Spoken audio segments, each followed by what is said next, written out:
He dragged himself forward, his body broken, his breath shallow, his hands sinking into the mud soaked with blood. Every inch burned like fire, but turning back meant certain death. The battlefield was silent now.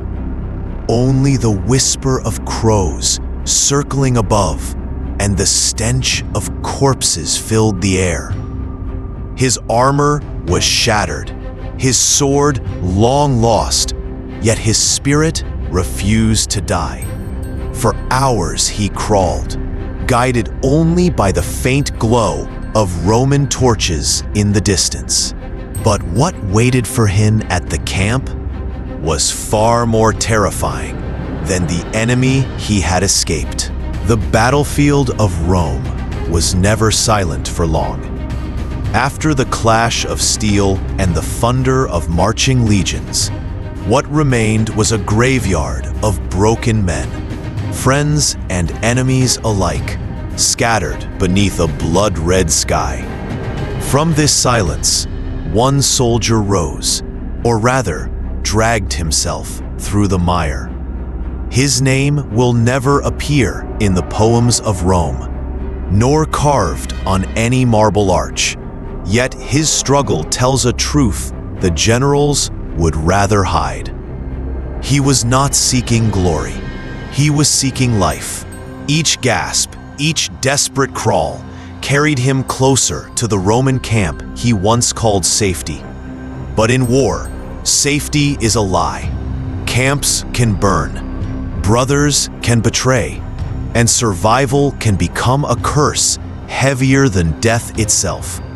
Tonight, the camp would reveal not triumph, but a secret that turned his suffering into something darker. Background context. Long before he crawled through the filth, the ground had already been cursed by the weight of Roman ambition. This was the northern frontier, where forests stretched like an endless sea of shadows, and tribes rose like storms against the eagle of Rome. The campaign had been brutal. Caesar's orders were clear: break the enemy, take their lands, and let no defiance remain. For the legions, this was another march into glory. For the tribes, it was survival itself. The Roman camp had been raised with precision, a small city of war born in a single night. Ditches dug deep, wooden palisades hammered into the earth, towers lit with torches to watch the horizon. Within its walls, order reigned, centurions barking, soldiers sharpening blades, slaves hauling supplies. Our soldier, no more than 20 summers old, was thrown into this storm. He was not a noble, not a son of senators. He was a farmer's child, drafted into Rome's endless hunger for blood. He had trained for months, drilled until his body broke, sworn oaths until his throat bled, and marched into this land believing the promise of coin, honor, and citizenship. Yet on the battlefield, none of those words mattered. Only survival did. Now, as the night stretched over the fields of corpses, his body carried more than wounds. It carried the memory of screams, the echo of orders that doomed men to die, and the weight of knowing he might not be welcomed back as a hero, but condemned as a coward. For in Rome, even crawling home could be seen as betrayal. The crawl. He fell once, then twice, before realizing he no longer had the strength to rise. His legs refused him, shattered beneath the weight of iron and pain. So he began to crawl. The mud clung to him like chains, each pull of his arms dragging both his body and his shame across the corpse-strewn earth. His breath rattled in his chest, and every movement tore open wounds that bled into the soil already rich with death. The battlefield stretched endlessly before him. Broken shields, snapped spears, and the bodies of comrades marked his path like twisted milestones. Some faces he recognized, men who had laughed with him around the campfires, men who had sworn to return home together. Now their eyes stared blankly at the heavens, mouths frozen mid-cry, their lifeblood mixing with the muck. He whispered their names as he passed, as if by speaking them, he could carry them forward with him. Rain had begun to fall, thin at first, then heavy, turning the ground into a swamp. His hands sank deeper with every crawl, the mud sucking at him, as though the earth itself wished to claim him for its own. His armor scraped across stones, each movement sending a wave of fire through his ribs. His fingers, once strong enough to grip a gladius, were now swollen, trembling, caked in blood and dirt. And yet, he did not stop. He thought of home, of fields of wheat kissed by the sun. He thought of his mother's voice, soft against the roar of war. He thought of the promise he had made to himself: survive, no matter the cost.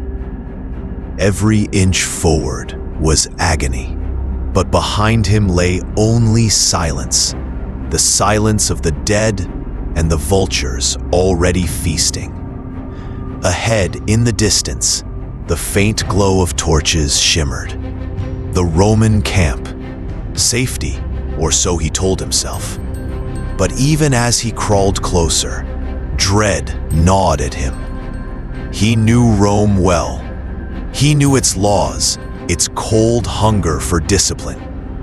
To return broken, without shield or sword, was not survival in their eyes. It was disgrace. The camp was within reach, but would it save him or finish what the battlefield had begun? Flashbacks of battle as his body dragged forward through the mire. His mind was not in the present. It was trapped in the chaos of hours before, when the world had roared with steel and fire. He remembered the horns first, the deep, thunderous blare that signaled Rome's advance. Then the ground itself trembled under the synchronized march of the legions, shields gleaming beneath a gray sky, spears angled forward like the spines of a beast. His centurion's voice had cracked the air, barking orders, each word carrying the weight of law. No man dared hesitate. To falter was to die by enemy hands or Roman justice. Then the enemy appeared, shadows pouring from the tree line, their war cries cutting like knives into the soldiers' ears. Painted faces, axes raised, spears raining down from above. The clash was instant, brutal, merciless. The first line collided with the Roman shield wall, the impact shaking bone and shield alike. He had thrust his gladius forward, again and again, the short blade finding flesh, his hands slick with blood, not his own. But no formation holds forever. The wall buckled. Men screamed as arrows tore through armor, as horses trampled bodies into the mud. Around him, friends vanished in flashes of red, their cries swallowed by the storm. He remembered one face most of all: Marcus, his tent mate, who had once shared bread with him. Marcus's throat was opened in an instant, his lifeblood spraying across the soldier's cheek. That warmth never left his skin. Then came the chaos. The centurion fell. The line shattered. Men broke formation, some fighting desperately, others fleeing into the trees. And he was struck down. A spear had caught him across the ribs, the world spinning as he collapsed beneath trampling boots. He remembered gasping in the dirt, his shield ripped from his hand, his gladius sinking somewhere into the mud. The last thing he heard before darkness claimed him was the chant of the enemy rising, drowning out the desperate cries of Rome.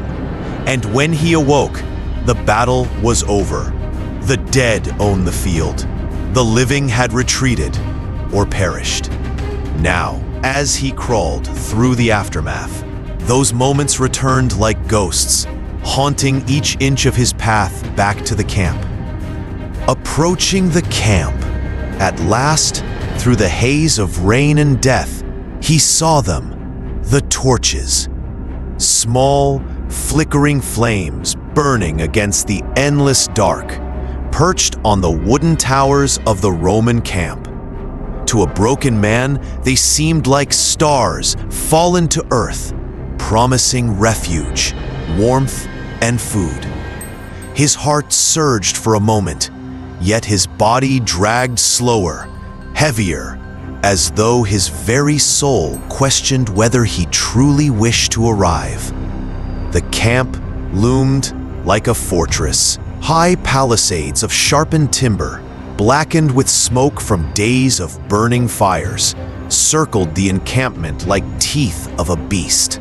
Beyond them, shadows moved, sentries pacing, armor glinting faintly in the torchlight.